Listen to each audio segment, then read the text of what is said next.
Hi, everybody. Welcome back to OTT Executive Podcast. This is Brian Mahoney, the CEO of Trend Research and the president of the OTT Executive Community. I'm very excited. We're starting season 4, and our guest today is Rachel Silver. Rachel, welcome. Hi, thanks so much for having me. I'm so excited. I want to dive into your business, your career, what's going on, your insights on the industry and everything. I'm very excited about that. Before we do that, just some quick updates for the community. Great experience yesterday at NAB. Thank you for the folks that joined us for the meetup. That was a lot of fun. Some really good whiskey there and some great appetizers. I met some new people getting ready to go down to Tampa for the OTT Executive Summit, December 11th, 12th, and 13th. We figured out the details for our golf outing. We're going to be at Rocky Point Golf Course. That's really cool. And we're going to have a shuttle bus to go to see the manatees. So you can't miss out on that.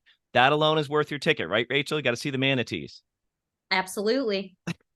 And a bunch of great executives.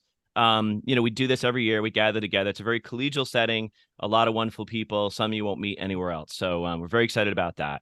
So welcome, Rachel, back to our podcast. So tell us a little bit about yourself. Sure. Well, thanks again for having me. This is really fun, and it's nice to finally meet you, not in person, but like visually, right, through the screen. I think they say e-meet, like e-meet, or this would be a V-meet, actually, because we're on video, right? So, okay. We'll hang out in Tampa.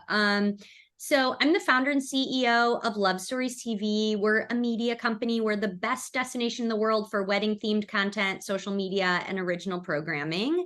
I founded Love Stories TV back in 2016.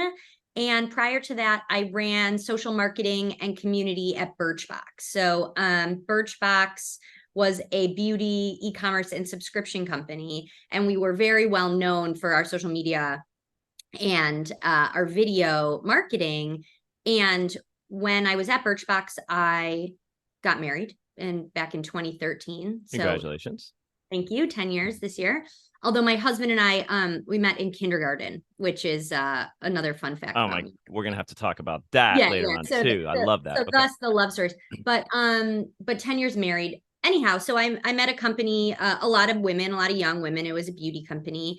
And my job was to create content that entertained women and helped them make purchase decisions. And I started seeing a lot of my friends and colleagues' wedding videos come across primarily Facebook at that time. Mm-hmm. And I was blown away. I couldn't believe it. I was like, this is some of the best content I've ever seen. They look like feature film trailers and they tell a story. And I want to know, what dress is she wearing? And what is that venue? And who is that person that just gave that amazing speech? Like, I wanted to buy the things I saw and know more about the families and the couples. And when I started digging in, I learned that at that time, these films were really exclusively hosted on Vimeo. And presented to the couple, and then they just sort of like disappeared. Some people would share them on Facebook. And I just had this instinct that people would want to watch this content. And actually, it's funny how things come full circle. My very first sort of pitch to my husband and to one of my first investors as well was like, there should be a TV channel where you can watch weddings all day. And at that time, we didn't have the tech to make ourselves a TV channel. So we built a video platform and got huge on social media. And then 7 years later, we launched our TV channel. And I'm so interesting. So the genesis, the idea started thinking about having a TV channel, have video. Yes. That was right? The first idea. Exactly. But you did what a lot of people are doing now. They try to bolt on the social community afterwards, but you kind of got that taken care of first. We did it the flip. Yeah, exactly. That's exactly right. Exactly. Okay, cool. So what's your current role? And, now we know how you got to where you are right now. What's your current role? What's your current focus? Founder and CEO of Love Stories TV. And our current focus is growing our audience and growing our partnerships and our advertising revenue. So we have a fast channel, which is playing behind me if you're watching this. This show is actually called On the Runway. We went to Barcelona Bridal Fashion Week, which is the biggest fashion week globally for weddings. It's an incredible event. And we filmed the runway shows and interviewed the designers. But the majority of the programming is real weddings, either the films as they come to us, curated into thematic episodes, or other types of original programming that we create. So we have a fast channel, we have a growing AVOD presence, we have 8 million social followers. Wow. We have a website, and those are all the places you can watch our content. Okay, so I'm really fascinated by this. I love the idea Thank Obviously, you. you're killing it. So that, the proof's in the pudding. I want to better understand how these deals are made in the industry, right? Yeah, Like how do you absolutely. how do you expand distribution? Can you give us like a case study, maybe something recent? Absolutely. So, we work with the folks at Whirl, which was a really great place to get started. They made a lot of the initial introductions for us, to be honest Okay. with you. Yep. So we obviously have in-house tech, but we didn't come from the world of broadcast or of television or of streaming. So Whirl made it really easy for us to launch the channel, and they made our first set of introductions. So I'm trying to think of some of the earliest ones we did, like Local Now. It was one Okay. of the first things we did, and we met them through Whirl. And of course, like they made the introduction, and then we went and did the deal ourselves. But like that was how we got the intro. Other times it's just me like reaching out to the folks who do content acquisition at the different streamers, Hmm. introducing myself and sending our content and getting a call done. We have an amazing set of investors at Love Stories TV and folks that have like a lot of relationships in this industry. And so sometimes intros are made that way. But like, listen, sometimes I'll get a really warm intro and it's still, it still has to be a fit, right? Right. Yeah. And we can talk about that, but increasingly now, a lot of the streamers are being shortening, their list of linear channels They're and, getting and squeezed. Yeah, for sure. Yep. yeah. And then on the flip, sometimes people will reach out to us and be like, we love your content. Like, we'd like to get you on the platform. So it's really a mix, but Okay. I'll do that little plug for Whirl. They have really been great on the BD side, not just on the tech side. On the tech side. And what is the nature of the deal? Like when you're, sort of negotiating rights and everything, Yeah. it's non-exclusive, obviously. Yeah. You already have a big social community. So is that sort of a carve out? Like, what does that agreement look like, if you don't mind me Absolutely. asking? So, I mean, we have an in-house sales team. So we like to do deals that are inventory share. We want to sell as much of the inventory as we can, right? Okay. And so the streamers will allow you to do that basically like based on their in-house sales team, like whether their sales team is willing to give up any of the inventory, or if they really want your channel and it's a deal breaker for you, like it really depends. So we like to do deals where we can sell our own inventory. Some media companies don't want that. They don't have Mhm. in-house sales and they want the streamer to do all the sales for them. And it also depends on the channel and pardon the streamer and how big it is, right? Like there's some folks who you'd just be happy, obviously, for them to be doing all the sales on your behalf. So that really depends. But that's sort of the biggest thing that we're negotiating for. And then I Mhm. think the other piece is like at Love Stories TV, because our social presence is so big and our engagement is so good, when we do deals with advertisers, we want to sell across all of our channels. So we really like to do these 360 partnerships where we're Mhm. like, we'll run media for you on the TV channel, but we'll also build in a sponsorship for you of one of our shows. So you're really integrated in, and we'll promote it on social. And some of the streamers are more strict than others about those sponsorship integrations and how they're presented in the Why is it? content. Because they're worried about, advertising competition, or how does that work? I think it's just how much they care about looking and feeling like traditional television. It'll be interesting to see how much that changes. Okay. You know what I mean? So like we have worked closely, we do and have with the folks over at Crackle, and they do a lot of the branded integrations, and we did a show with them last year. And then some of the other guys who are like funding their own programming just through a development budget don't have as many of the sponsorships built into their original. So it really just depends, Okay. on the nature of the streaming app itself. Yeah. So you got to be flexible. So Yeah. how is it different when you're sort of distributing through sort of a fast channel linear versus, like an AVOD type platform, an SVOD platform? I mean, so what we'll see, which is really interesting, is actually like the content, the more the streaming app promotes you, the more viewership you get, right? So for example, we have a deal with Vizio where our content is running on their owned and operated fast channels and some of their AVOD. And the viewership is really, really good because they're promoting it. So it's like Mhm. Vizio's at home channel, or Vizio's like across America channel. And so we'll Mhm. do like weddings across America or like weddings at home or something like that. And it's distributed on their channels. And like they're giving their full court press on their own channels, right? So like that looks really good, but like you're not controlling the scheduling, you're not controlling the programming. It's Is that a aired. good thing, or is that a relief, or like, we really want to curate this and have a little more, high touch with this content? I mean, I think the best case scenario I believe that you could hope for is to have a fast channel where the streamer's promoting it a ton, but they're never going to promote it as much as the channels that they own, right? Right. Unless you're the NFL, who doesn't have a fast channel, but you get my point. Unless Yeah. you're like some Like a marquee brand where they're gonna, market, they're gonna exactly. benefit, right? They're not a charity after all, right? That's exactly right. So Okay. for us, a mix is great. We love having a mix. So our own fast channel gives us total flexibility. We can integrate sponsors however we want. We can, make a decision. Let's run a marathon this coming weekend with X content, and like within 48 hours, like do that programming. So like that flexibility is great, but like we want to be on Vizio's, owned and Of operated channels course. and get that visibility. Yeah. So for us, we think a mix is really the way to go. Okay. And even for the content that they're kind of own and promoting it or whatever, do you play a role in curating that, like selecting the titles for them, or do they just go into your library and so we want, X, Y, Z type of thing? It goes in both directions. So what's really one of our competitive advantages at Love Stories TV is our ability to create content for any tentpole you could ever think of. So we have this giant library of wedding films, and we can make episodes and series based on anything you could ever think of. So we're running Halloween wedding marathons all month long in October. We have military weddings coming up for, Veterans Day. We have Black Love as a series that features exclusively Black couples, and we'll do that when the programmers are exclusively looking for that content. AAPI Heritage Month, Hispanic Heritage Month, Christmas, Mm-hmm.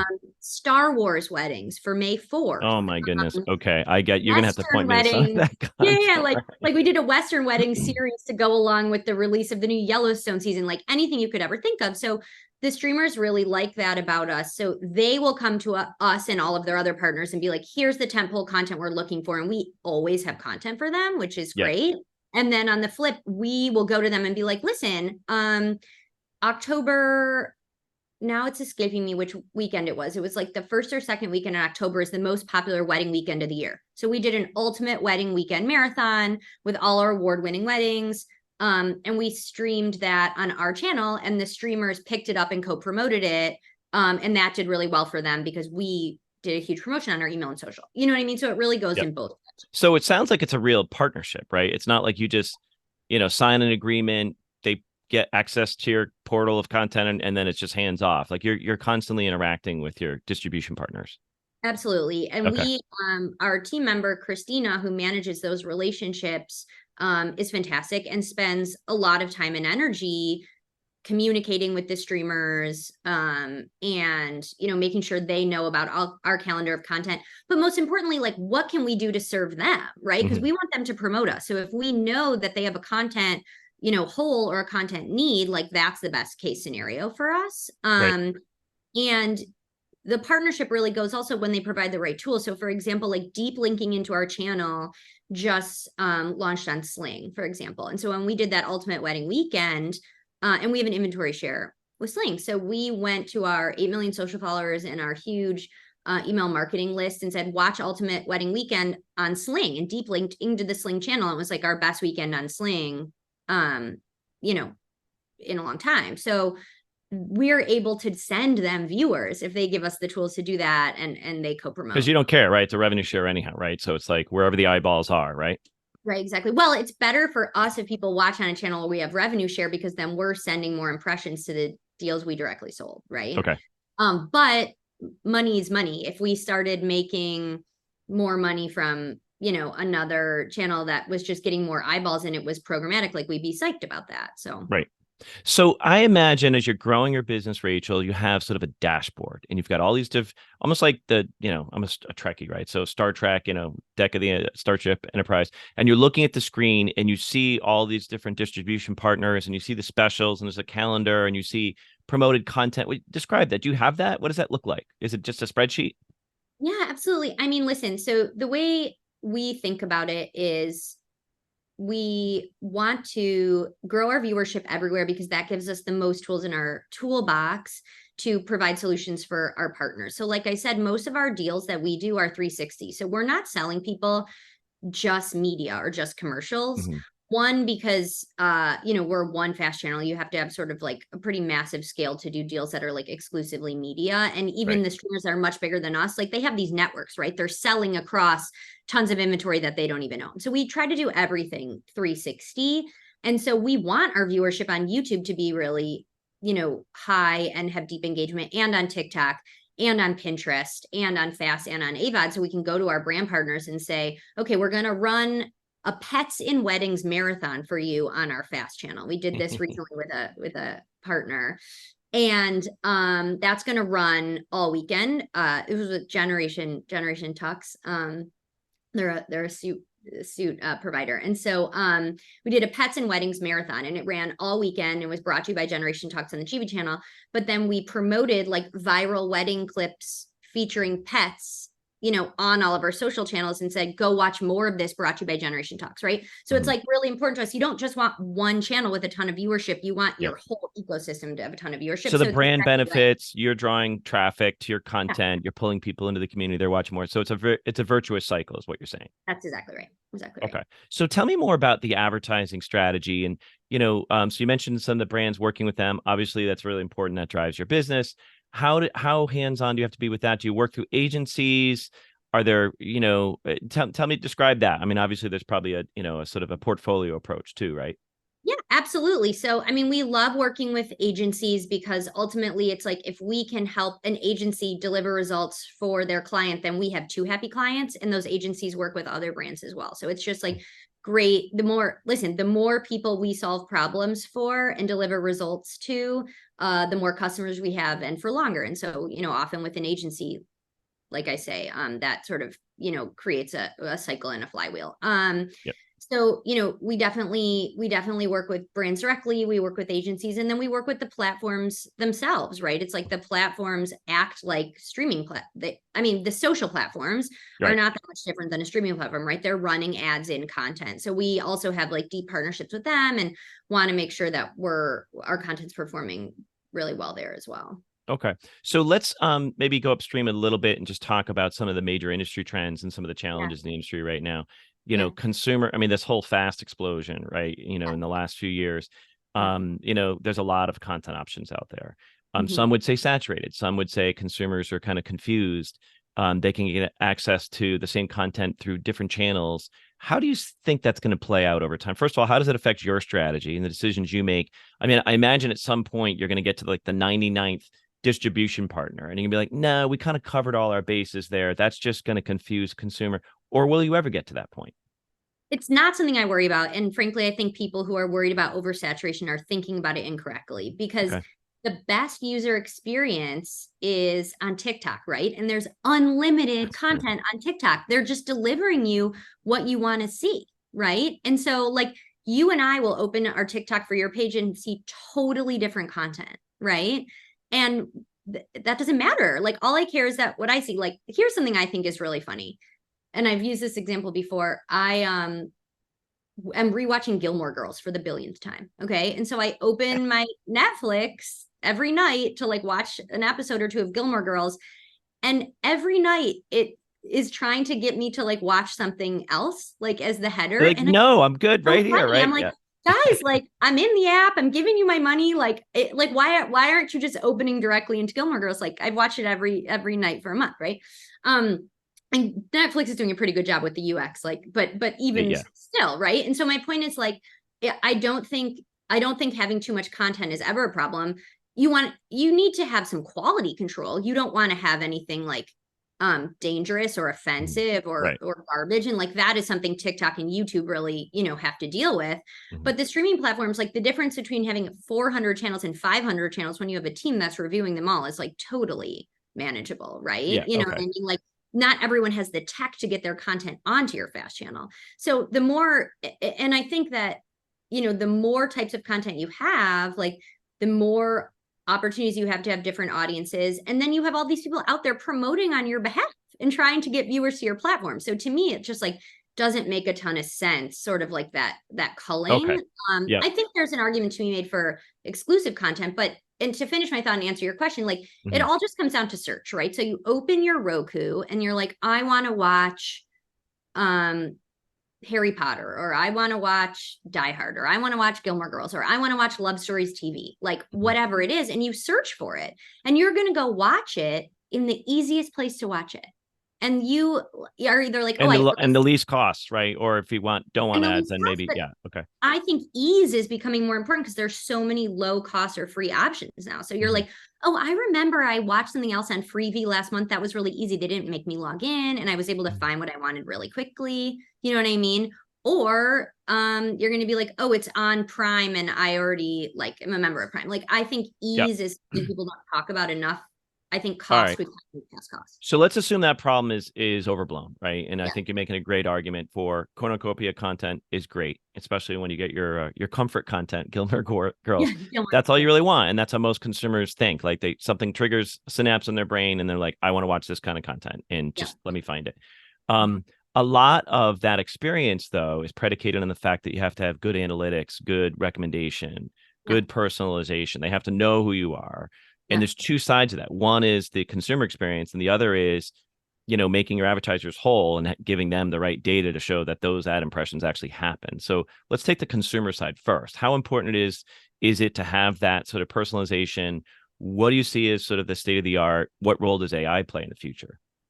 Yeah, I mean, I think I know this is sometimes an unpopular opinion in this industry, but like, I think that most of the time AI and machine learning is better than humans. Like, that's why TikTok is serving you what you want to see, right? And so I think there's two things. There's search and there's recommendations, right? So it's like, I already spoke about this a little bit, but people who know what they're looking for, which is a really common thing. You open your Roku and you're searching for a particular show or a particular movie, right? And so, your seamless integration with that, I think, like, is step one. And then I think step two, like, right, it consumers come to expect what they get on YouTube and what they've gotten in the Instagram feed, and what they're getting now better than ever on TikTok. And so that's what everyone should be striving for. You know what I mean? I think they should be putting their time and energy into tech and less programming. And if you listen, I totally get it. If you're Tubi or you're Paramount and you have exclusive content and it makes sense for you to air it, like, that's a different story. But that's not really, what I'm talking about. I think it's that's like, a whole different business, really, right? Because then you're trying to protect that asset, and the exclusivity is, it sort of drives a different set of behavior. Now let's talk about the advertising, the analytics side. Do you feel like the brands are getting the data they need to prove that to justify the return on investment? I mean, I think the brands are getting a good amount of data that they need from whoever they're buying their advertisers from, but I think the content providers are not. Right. Okay. I mean? So it's like we compared to what I get on YouTube or like on Snapchat. It's digital is like very scientific, right? You got all that, right? Data is very, very poor. So it's like, at the end of the day, like, we're serving ads through an ad server that we're confident about that data, and we can give that back to our advertisers. But for us to make decisions about what to program or what to create or what to send, like, we want data. Like, it's really funny. It's like a magazine approach, the calendars, right? I think about this back from my Birchbox days. Like, it's the example I gave at the beginning. Like, okay, it's like Halloween, so we're doing Halloween content, and like, is that we're just doing it because that's what's on the calendar. And like, that's how magazines used to be, like, spring trends for beauty, or like how to set a holiday table. And it's like grads and dads, right? You just like self-fulfilling prophecy. You know what I mean? Like, I don't think there's enough data coming through streaming if like how do we fix that? I mean, that's just what we're giving them. There's a lot of focus on addressable and programmatic and targeted sort of advertising, and having we've got obviously privacy concerns around the data usage and everything else. But like, how do we get outside of that, where there's maybe not perfect information, but enough information for you to do Love Stories TV 2.0, where now you're like choosing something different. You have an inflection point in your business model, but it's driven based on the data, which you're not necessarily getting right now. Yeah, I mean, I think there's two approaches. One, it's like, if the streamers were just giving content providers like more raw data, then we could take it upon ourselves to figure that out, right? So like, it's not helpful for me to know which of my shows had the longest total watch time. It's like, okay, but that only matters like it's fast, so people can only watch what's on. So it's like, Right. how often did it play, and like what time of day, and like where were they based? You know what I mean? It's like, if I had all of those data points, then I could give it to my team, and like we could really start to understand like which shows always perform well no matter what time, or which shows, only perform well like at certain times or certain calendar times. So like we just don't get access to that. I think we're pretty far away from it. Yeah, and maybe I'm just thinking, because you're always trying to tie your content library to the different demographics that are watching you. So even within your audience, you can probably segment that a dozen different ways, right? The people watching during the day or night or weekends, you just mentioned that example, time of day, time of week are going to be different, right? Geographic or whatever. So I don't know, like I think that's a challenge for the industry, because as you mentioned, you don't have to worry about this flood of content if you can provide a good, whether it's AI driven or human driven or whatever, a good sort of tailored, personalized experience to find the content they're looking for very quickly. But it's all driven based on the data. Yeah, I mean, at Love Stories TV, we're really lucky because it's like a psychographic, right? It's like you either like this content or you don't. We aspire to be the next HGTV. Like that's what we're building. This is not for people who are planning their wedding. There's not enough people planning their wedding for this to be a big idea. This is for primarily women, but anyone. It's not for primarily women. We see from our data that primarily women are watching. Welcome anyone who wants to watch our content. Of course, right. Who are interested in this type of content. So for us, like it's niche but broad. I say that because weddings are heartwarming stories. It's fashion, it's beauty, it's decor, it's travel. So there's actually like a ton of categories within weddings, just like there's a ton of categories within home, but like you either want to watch this or you don't, you know what I mean? Where like there's other shows, like more like what we would think of as like a primetime comedy, where like you want to know, are more men or women watching this, are more younger, older audiences watching this, because it could be for like all different types of groups, right? So like we have that psychographic built in, which is an advantage for us. It's a huge advantage to be able to kind of super serve your particular audience, right? People know what they're getting, like just the name of the company, right? And the channel. It's like, okay, this is what you're going to get. So that's helpful. We could spend hours talking about aggregators and the challenge they have bundling content. Let's not do that. But what do you see? You've been how long have you been launched? Sort of the video side. Well, the company launched in 2016. I think we launched on Fast and VOD like 2 or 3 years ago. Okay, yeah. All right. So the last couple of years, how have things changed since the beginning of that launch? Like either the industry at large or how you've perceived, running your business? I mean, I think the biggest change is that there was definitely a period of time where like anyone who wanted to have their fast channel on one of the tier 1 streamers like could get there, right? And like we've actually always heard from, the content acquisition teams, and that for whatever reason, the longer a channel's been on, the better it does. Like early adopters to that type of television watching were just like used to watching that content, right? So I think that's like a window that we sort of missed, to be honest with you. I mean, we have really good distribution. We're really proud of it, but there was a moment where it was like, oh, you have a fast channel? Like, okay, like we'll take it. And that was like 3-4 years ago, right? More. I think, I would say that would like ended like 2 years ago. And it was like a 3 or 4 years ago where like anyone, and I think a lot of the early fast channel providers were digital first media companies because they were looking for more distribution. They weren't worried about competing with linear, you know what I mean? So like those were like a lot of the early adopters that you saw, and a lot of them are either not investing in it anymore or don't have as good a carriage or whatever. There's like been all kinds of different reasons, or they're just facing much more competition because now there's like Pluto romance, you know what I mean? Or whatever. Right. That's a big problem too, right? Is the platform competing with you, right? Right. Which is their prerogative to do. I mean, they should put out whatever, is going to keep people watching for longer and like serve their advertisers. But I think that like they don't know if more content would be better if they don't test it and try it, obviously. So I think that like that's probably the biggest change. And then I think the second biggest change is like I think there was a period, I mean, this is all such a short time period, but like there was a period even for us where we were like, oh, all that matters is getting carriage for our own fast channel. And I don't think about it that way anymore. Like I gave that example about Vizio, or like this new launch we just did on Freevee. Like we're psyched about that. And in a lot of ways, VOD is like, it's easier to link to individual episodes. It's easier to share key art from different episodes and see which one people are clicking into from email or from social. Like it's a lot easier to understand what people want to watch when they can choose what they want to watch, and you can deep link directly into it.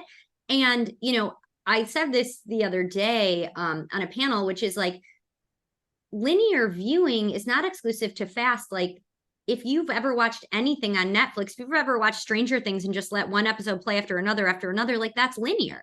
And Right, it's exactly. better because you can pause and like Yeah. go backwards. So like, I think there's space for both types of viewing. And I think we've moved away from a world where people are like, oh, all that matters is carriage for my fast channel. Yep.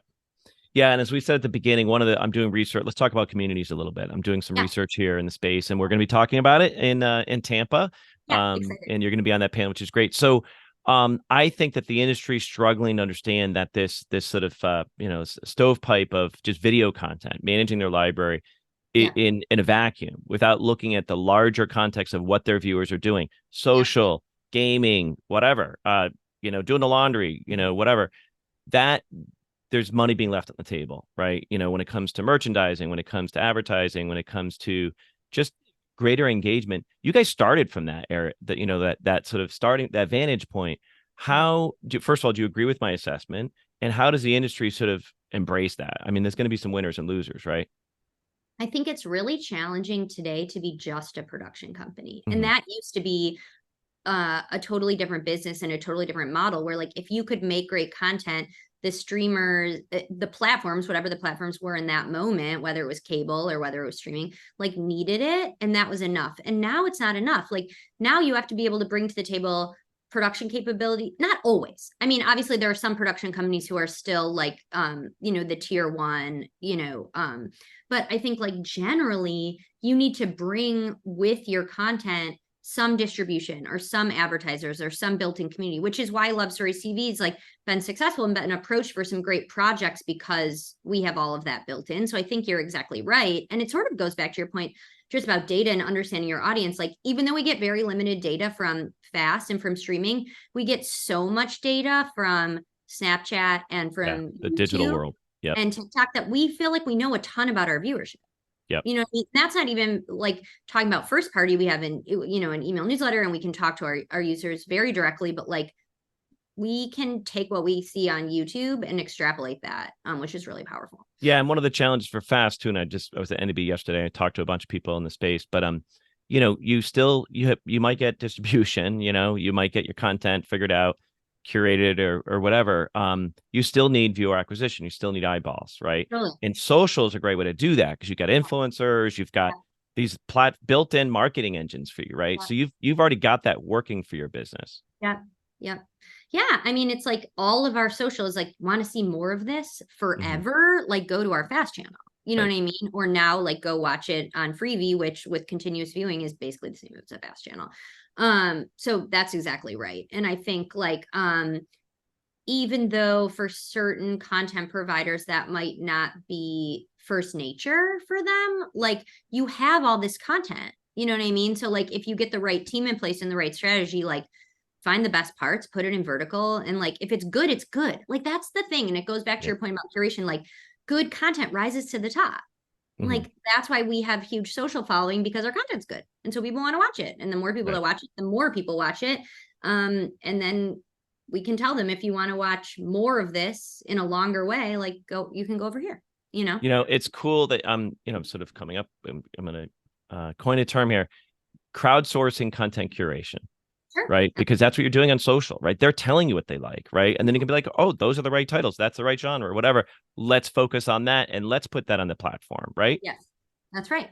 The user, those platforms know what people want to watch. And so they serve people stuff they think they're going to watch. And most of the time they're right. And then you can, do what you need to do with that information. Well, very cool. I wish you the best of success. I'm so impressed with you recognizing the opportunity, building a business on this, and then scaling it up, and then really kind of embracing the platform and all the possibilities of what the technology can do. Before I let you go, Rachel, one of the things we like to do on this podcast is to learn a little bit about the luminaries of the industry, leaders like yourself. Is there a hobby or an interest you can share with us? You already kind of teased up a couple that I would love to dig on, but go ahead. Yeah. Well, I made a joke when we were chatting about this before. I was like, well, I have a 4-year-old son, so like that's my hobby, and it's the best and most important job that I have, and I'm very blessed. But I was joking that a fun fact I often toss out is that I was a competitive figure skater growing up, and in college, which actually came full circle for me last year. We did a TV show with Tara Lipinski, and then I was shocked when you chimed in, like, you also have a tie to not Yeah, just my figure wife skating. was a precision skater. That's what they called it back in the day for Miami of Exactly. Ohio, and they won the national championship. Yeah, And yeah, our family is a big, skating family. We watch all yeah, the, competitions and everything. Tara Lipinski was just an amazing skater back in her day. So yeah. that must have been fun. Wow. Small world, huh? I know, isn't that so funny? So I do throw that out a lot, but usually to not as such a warm and understanding reception as yours. So I'm glad that I mentioned it. And I'm Well, very and excited. I live in Brooklyn, and they're building a new ice rink in the park here. So oh wow, nice. I'm gonna take my son. Yeah, it's So, really so fun fact, knowing my wife was into skating or whatever, we got engaged on the ice at Rockefeller Center in December. stop it. I love that. Okay. I mean, that hits home with me for like obviously like so many reasons, but I love that so And much. the funny thing is, like, I like skating, but I can't skate very well. So I was already nervous. It was freezing cold, right? Sure, it's a And I little was dangerous. stumbling around. Yeah. Almost like knocked her over, grabbed her hand, got out into the middle of the ice, got down on one knee. And of course, everybody knew what was going on. So they all stopped and like Oh, formed this everyone giant loved it. I'm circle sure around everyone us. loved it. Yeah, Oh, there was someone up in the crowd. They tried to get my address. I said, I got a picture. I'll mail it to you. But we never saw the picture of it. So yeah. oh. Now, I mean, nowadays you stage your photographer, right? Yeah, it's a Like whole hiding industry. somewhere, and then everything is very planned for those kind of events, right? Yeah. Oh, totally. I mean, we have many proposals in our library that are filmed by the same videographer who goes on to do the wedding. Um, I was gonna say that could be its own channel, right? Proposal Absolutely. videos. We've done a lot with proposals and with brands. We have a lot of jewelry brands, that we work with, obviously. Oh, I And bet. Yes. so yeah, proposal. I mean, I always say, I was like, there's nothing better than the person you like the most telling you they like you the most. And that you want to You keep that like going me. You forever. really Like, like me. You yeah, yeah, better, no, right? it's really not much better than that. And they give you something sparkly. So, I Everybody wins, right? everybody wins. Yeah, it's And pretty so good. does your audience too. So, Yeah, Rachel, exactly. it's been a pleasure. You're a great entrepreneur. I love what you're doing with your business. I'm very excited to see you down in Tampa and talk more about these things. A case study on your business, talking about social, which is really important to me, doing a lot of work in that space. So, yeah, it's been really fun chatting. Thank you so much for having me. And I'll see you in Florida. Awesome. Great. Well, listen, everybody. Once again, Brian Mahoney, CEO of Trend Research. We've been joined today by Rachel Silver, signing off. Everybody have a great day. Thank you.